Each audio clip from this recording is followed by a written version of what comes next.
Okay, this is day 23, part 2. So, just talking about the family, and so I was seeing this art piece. I felt like it was telling me, like, we're not tame.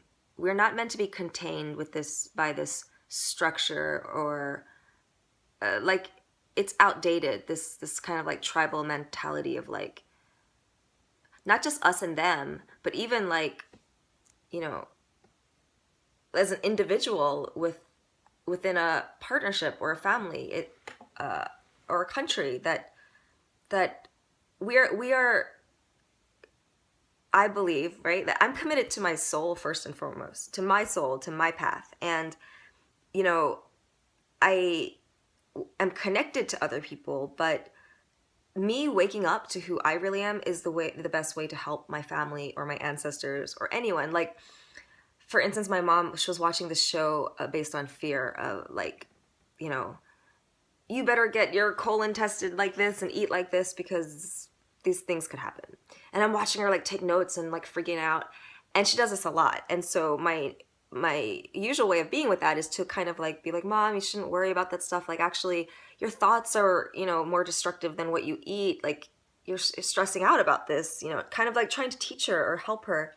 And I realized just how much energy I waste doing that. Like, she's not ready to receive it. And it's not even it's not helpful. So it's not helpful, and it's also it I actually end up almost hurting her, because sometimes I'll get, because it takes up a lot of energy to like try to convince someone of something that they're not ready for.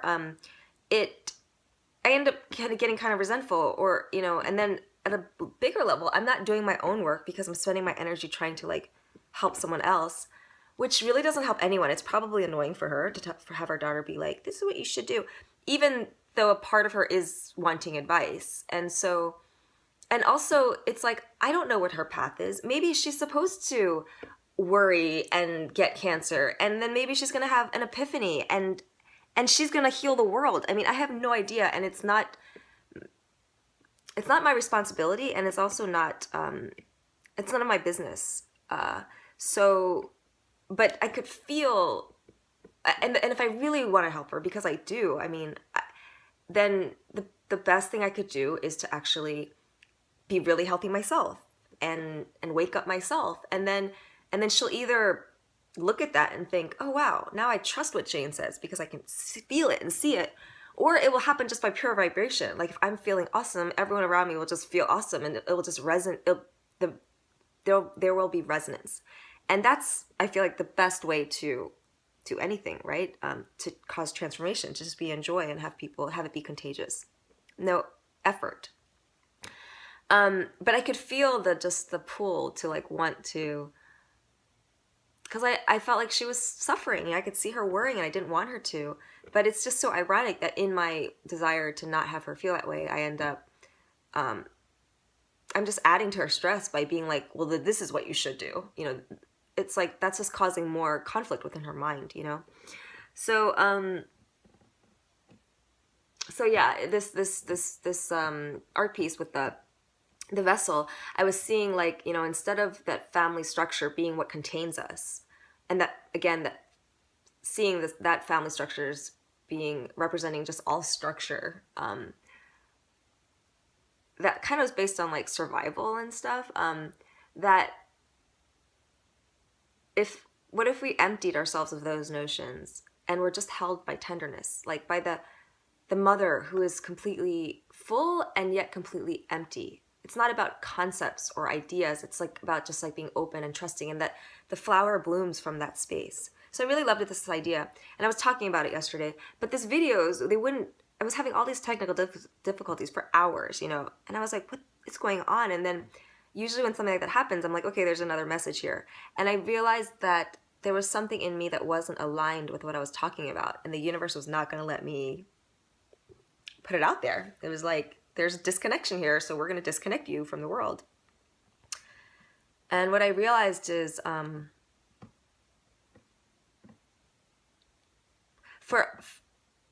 for there to not be rules, right?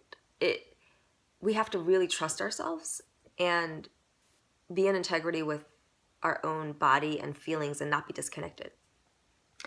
And so for me, I've been going on kind of like this pleasure, going for what I want thing, because I have limited myself from doing that for so long. So I was kind of like letting myself go. And even if people had different ideas about what was right and wrong, and even if my own stuff came up about like maybe this is being too indulgent or selfish, I was letting myself go with it because it felt really good. And I was like, I'm going to try this way of trusting my feelings. But what's interesting is like yesterday I realized, oh, something has shifted, so that going that way was no longer in integrity. And if I kept going that way, then I actually wasn't honoring myself. So if I pick this card again, this is the third time. It's about boundaries. Love yourself enough to say no to others' demands on your time and energy. And again, I've been looking at boundaries in an interesting way because it's come up a few times. Like, what would it look like if we made boundaries not from a place of defense, but from this place of tenderness? And what does a boundary mean? So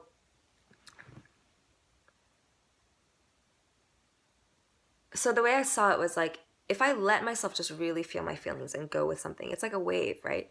I go up to the crest, and if I stay with it, I let myself really feel good, really feel good. And then naturally there's like going to be a drop.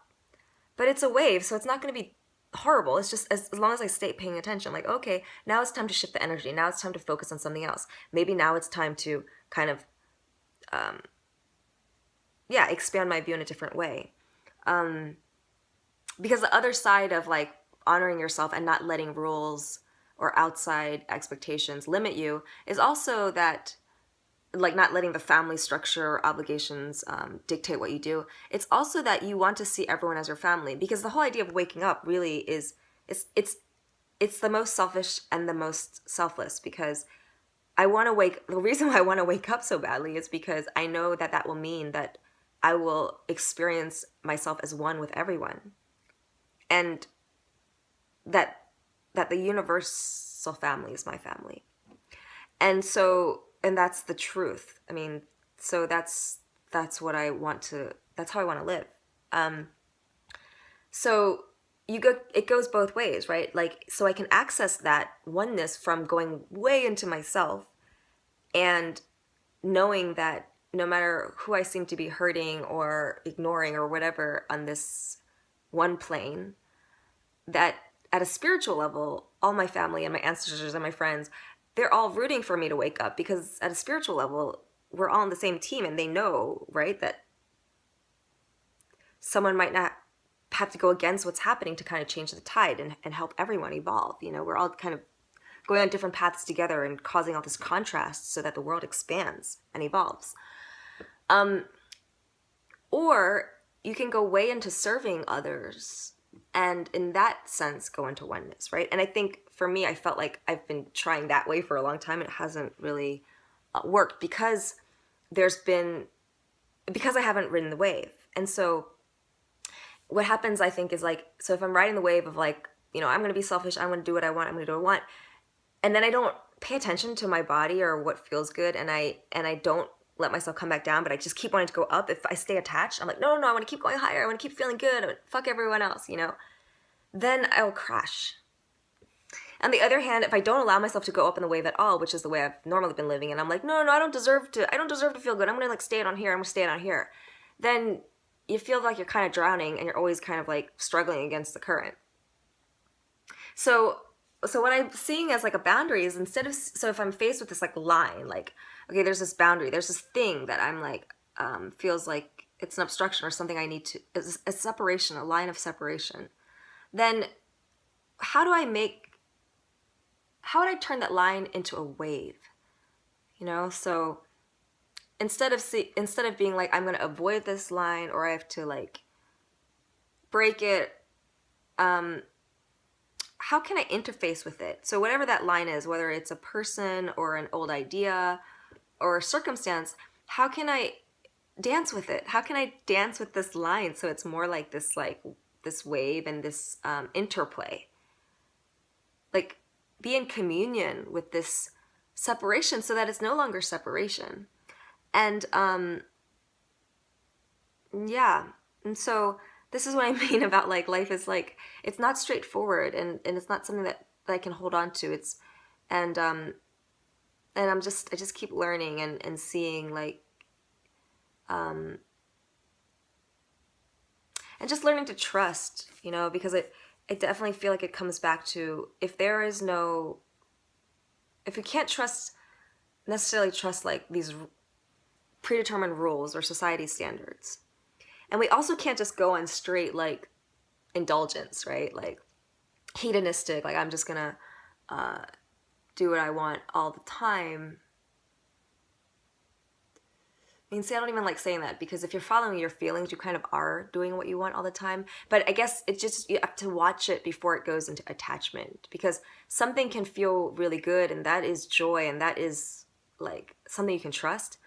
But if you indulge too much, I guess not too much. There's a line for me. There seems to be a line where like the joy, because life is changing, and so if you're doing the same thing and then something internally, there's like a small shift, but you don't want to. The ego doesn't want to let go of whatever was causing the good feeling, because you're seeing it as something outside of yourself that you need to like stay with or hold on to. Then for me, life will keep being like, nope, you're starting to get attached.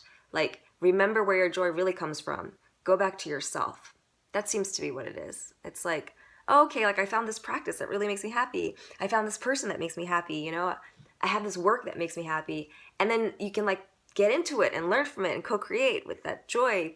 But then as soon as like I start to lose my center with it, it's like, yeah, life seems to be like, no, no, no, remember, it's just a dance. All this just a dance. Don't get attached.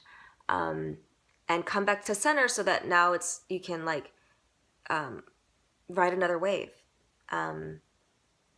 Yeah, something like that. Something like that. Yeah, I'll see if this uploads and if I'm aligned now.